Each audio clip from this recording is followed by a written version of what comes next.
You,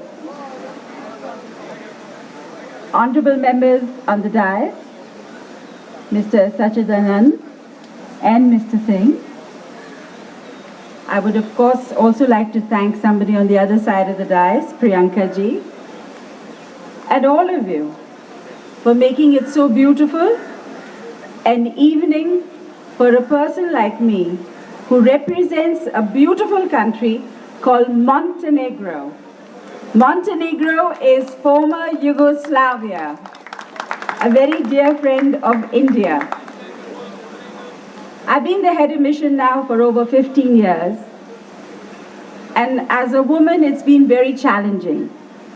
And what I love about the Northeast is that the women of the Northeast are always challenged but always up to the mark.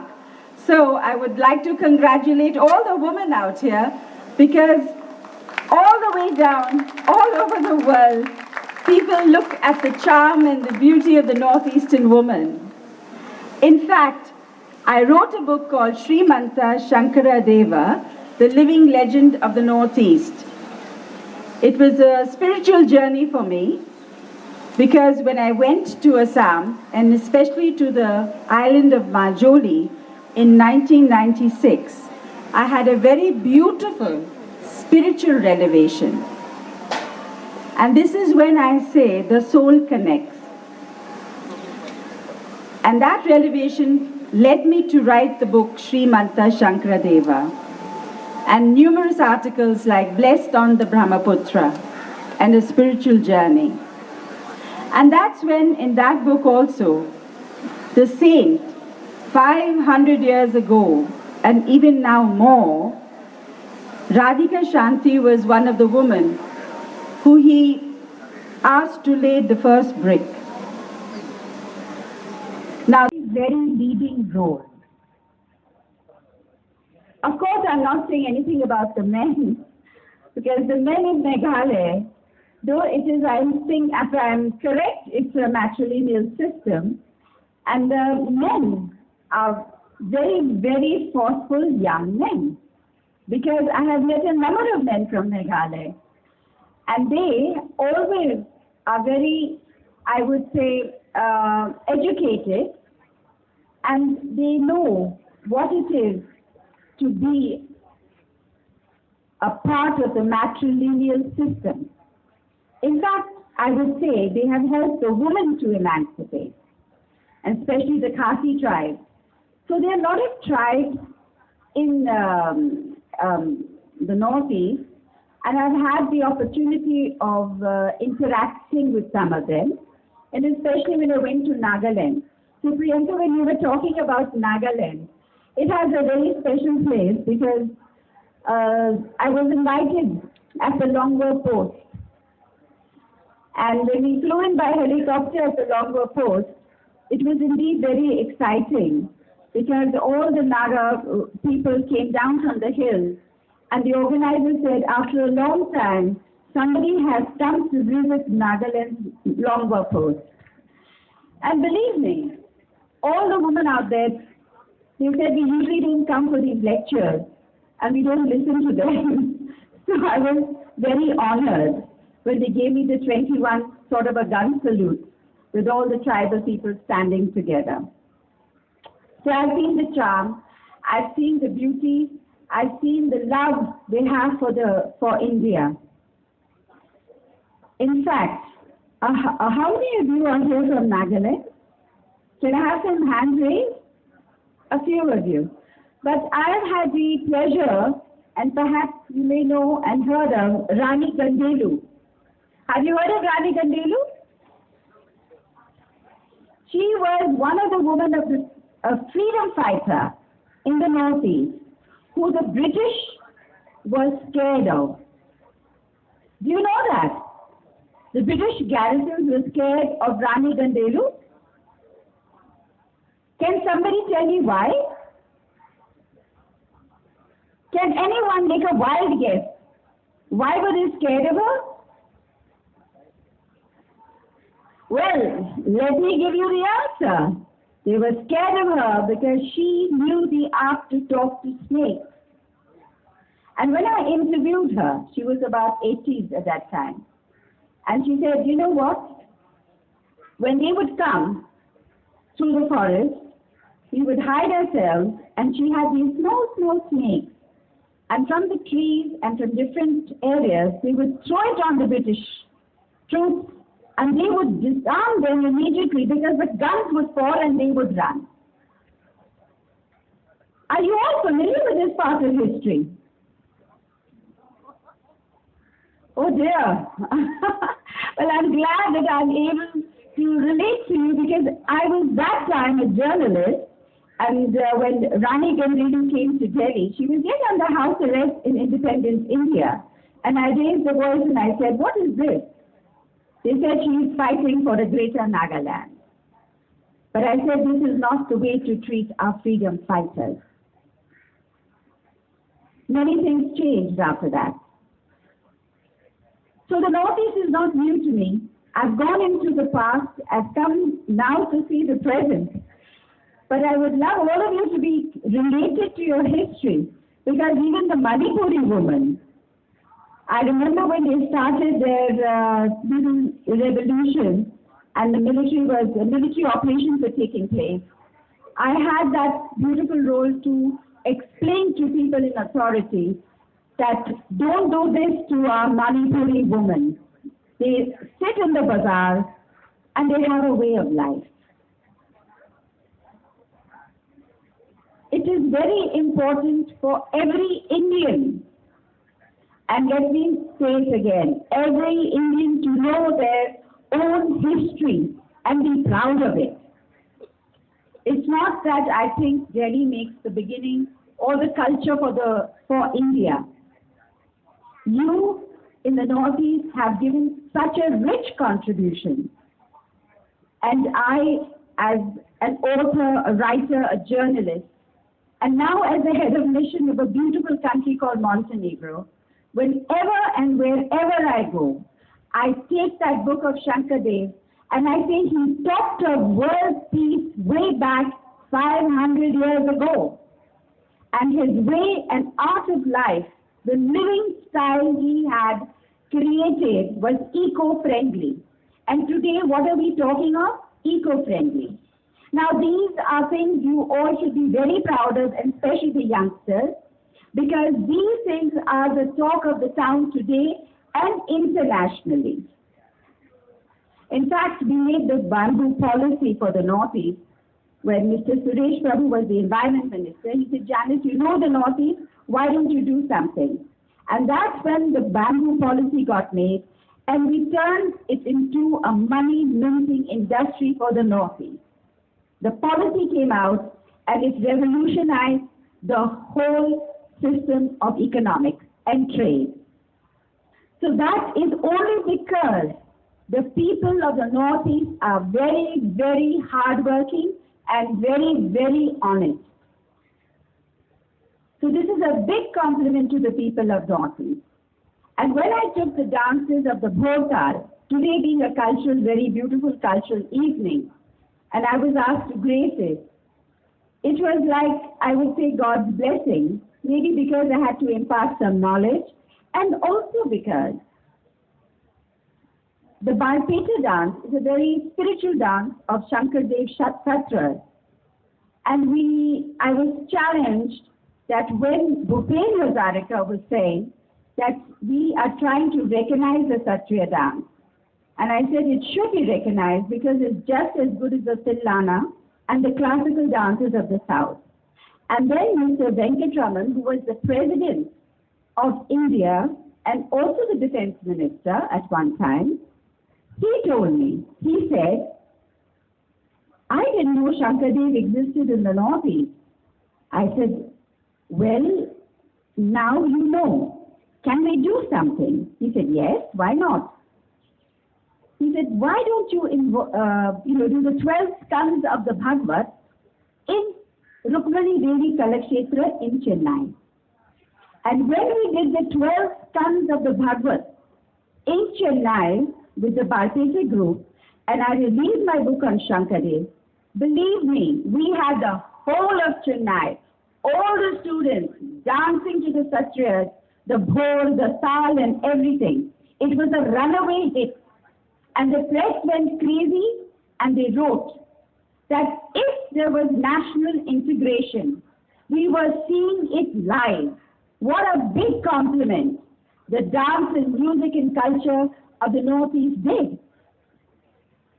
In fact, Justice Sirpurkar went a step further and he said, it is like the Brahmaputra has come to meet the Kaveri. So this is the strength of culture. You all are playing a very, very important role. And I, of course, would like Mr. Joshi, if you could choose some beautiful troops, I would love to take them through a cultural exchange to Montenegro. We have the ICCR, and I'm quite sure their dances will sweep the people off their feet and give the message of peace. Because nowadays, in Europe, I think we Indians can spread a very strong message of world peace. And we can actually lead the way. It's just that we have to do it. And without all of you here, it's not possible. We need all of you to think the same way, send the vibrations through your beautiful songs, messages, whatever way you would love to. And awaken the world with the spiritual love of the Northeast. Thank you all very much. Thank you.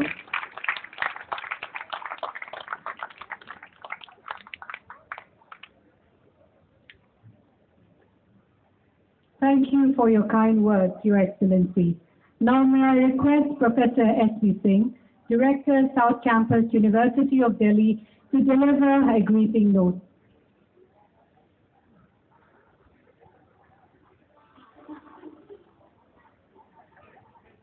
Thank you.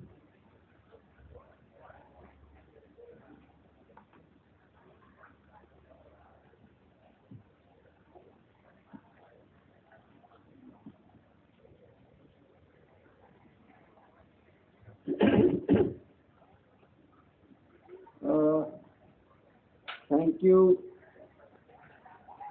IGNCA. Thank you, Professor Sachidanand Joshi ji, for inviting me at this momentous occasion for lighting the lamp and sharing this stage with you. Respected Madam Janice Darbari, Honorary Consul General India, Priyanka ji,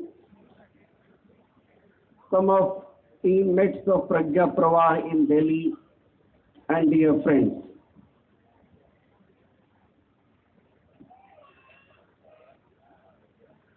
Ishan, Manthan,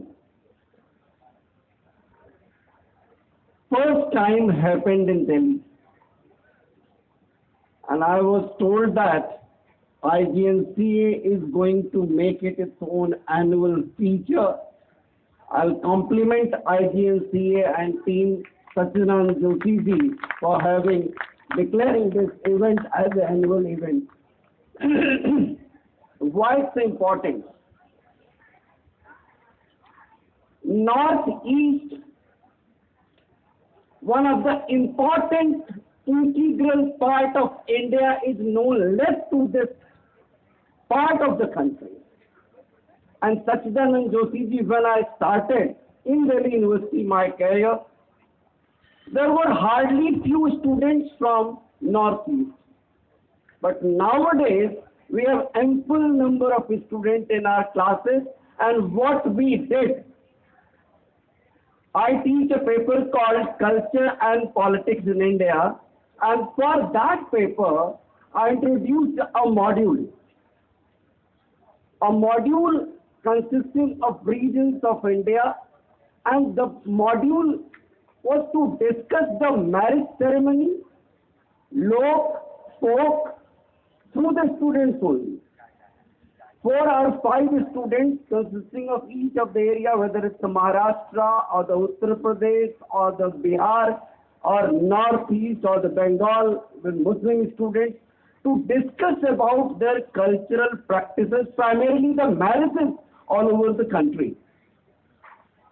And I was surprised. All the students of the class were surprised when such presentations were made by our students, that our rituals, our practices, belongs, everything is more or less connected to each other. For me, Ishan Manthan is an celebrated effort of IGNCA and Pragya Pravah, and is doing great service to the people of India, looking at their roots, connectedness, spiritual values, faith systems, everything you will find that we are related with each other. This part of our motherland is closely knitted with each other and normally described in our part of the country as seven sisters or brothers. It's not only their connectedness with each other, they do cater their own diversity, their languages, their dialects. And when they celebrate with full of life. I salute the students and people of North India for their vigorous, their lifefulness, and their belongingness to their roots and culture. And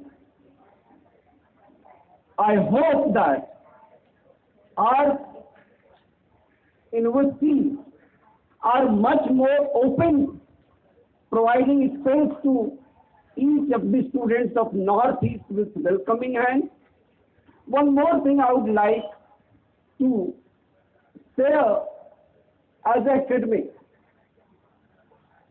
In Azadi Ka Amrit Mahotsav, we are celebrating 75 years of our independence.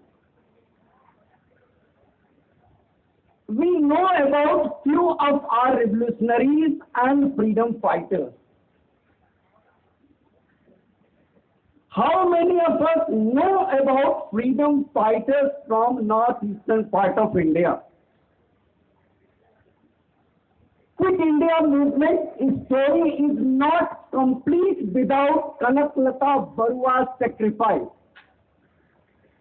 You just imagine a courageous girl of 17 years of age while leading the unfurling of the flag was thought dead by them. The story of Mukunda Kakati without it is not complete. Major Pavana Brajvasi, Veer Sikendra Singh, Rani Gaidendu, all these names are not popular in this part of the country. With such programs, all these heroes and heroines will become a course of discourse in our academia. With this submission, I wish you all happiness in future endeavors. And again, thank you, Sachidanand Sinha ji, IGNCA, and Priyanka ji for having me here. Thank you so much.